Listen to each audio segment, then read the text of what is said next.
اعوذ بالله من الشیطان الرجیم بسم الله الرحمن الرحیم. ټولو هیوادوالو ته سلامونه او احترامات. الله دې وکړي چې ټول روغ جوړ یې.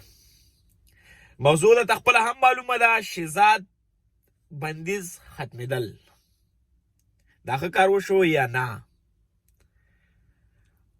زما نظر دغه دی، شهزاد زمونږ پلیر دی، د افغانستان دپاره ډېر زیات ویاړونه راوړي دي او موږ ټول افغانان ورباندې ویاړو. بل خوا ریاض حسن هم بندي دی، بندیز ور باندې لګېدلی دی. په ریاض حسن باندې 2 کاله بندیز لګېدلی دی. شهزاد باندې 1 کال بندیز لګېدلی او تقریبا 2 میاشتې تېرې کړې را خلاص شو. همداسې په آفتاب باندې هم بندیز لګېدلی دی. آفتاب اوسه پورې بندیز لاندې دی، ریاض حسن بندیز لاندې دی، شهزاد را خلاص شو.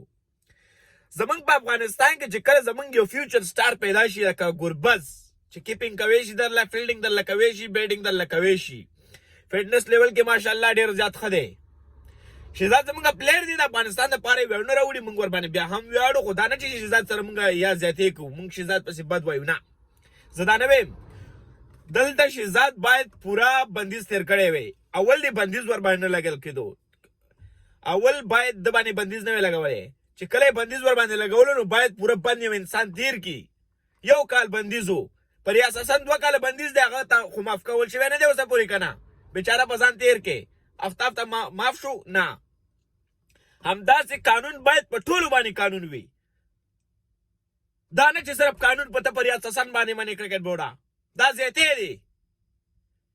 یې ته په آفتاب جان باندې منې، آفتاب پسې ما ښه ویلي بدم ویلي. بعضې ملګري ماله وی ته په یو سور کې نه یې، وی خامخا به زه په یو سور کې نه یم که نه. زه چې د چا حق جوړېږي د هغه حق غواړم، د چا چې حق نه جوړېږي د هغه حق نه غواړم. بیا آفتاب پسې ما ښه ویلي بدم ویم، چې ښه کار کې ښه در پسې ویم، چې بد کار کې بد در پسې ویم. ریاض حسن غلط کار کړی و، بندیز ور باندې ولګېدلو، خپله سزا یې وکتله، اوس د هغه ضرورت شته چې واپس راځي به. دلته د شفیق الله شفق موضوع څه پورې معلومه نه ده. کرکټ بورډ نه ما تپوس کړی 14 ورځې یې ماله ښویدلی وي. هغه 14 ورځې تېرې شوې د شفق چې پرون مې ورله ووي کرکټ بورډ له، وایي دې لنډې ورځو کې، نو لنډو ورځو کې خو تاسو خو واپس شهزاد راوستلو، نو شفق خو به خامخا بندي کوئ.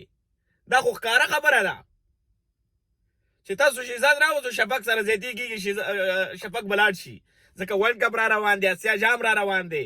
خو امید لرو چې شهزاد ښه وځلیږي که ټیم ته راځي هم. خو دلته موږ سره کیپینګ هم شته دی، تاسو په خپله وګورئ، ګربز کیپینګ کوي، بیټینګ کوي درله، نو شهزاد ځای خو بیا په فیلډینګ کې جوړېږي، ځکه کیپینګ کې خو تقریبا 50 رن ته شاته ورکې. زمونږ نه خو میچ بیا لاړو.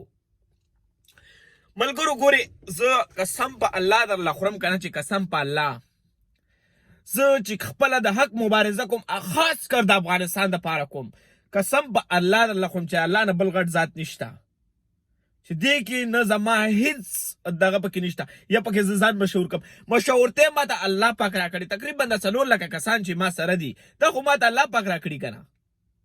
الله په دې لکه د زما مینهوال زه حق ویم، هغه د افغانستان دپاره قسم په افغانستان مې ډېر زیات زړه درد کوي، درله قسم درله وخورم بس. او دغه ورلډ کپ را روان دی، دغه اسیا جام را روان دی. ګورې بیا په تېر ورلډ کپ شو، موږ هغسې نه غواړو چې بیا ډل بازیانې شروع شي، بیا د افغانستان هغه ټیم نه هغه څه جوړ شي چې بیا خراب شي، بیا به د افغانانو زړونه وچوي. ګورې اوسه پورې تقریبا مخکې ماشاءالله موږ 90% افغانانو کرکټ کتلو، اوس هغه 90% وکړي، هغه 80% هم نه ګوري. ولې چې ورلډ کپ کې زړه مات شو. خو دلته موږ کرکټ بورډ نه دغه هیله کوو چې باید هغه ټلبازیانې بیا ونه شي.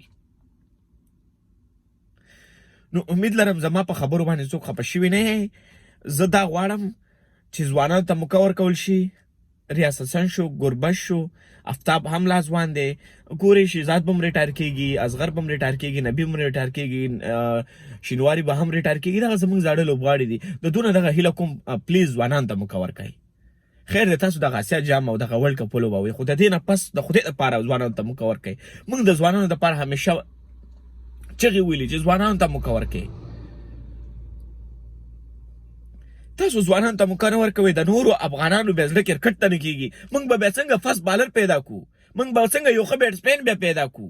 ډېر ځوانان دي قسم د میسج راته کړي دي، وایي په افغانستان کې موقع نه ورکول کېږي. دومره ښه بیټسمینان دي، چاته میسج وکړي، بل ته خو میسج نشو کولی، ما ته میسج کوي. زه به د ټولو انشاءالله همیشه ملاتړ کوم.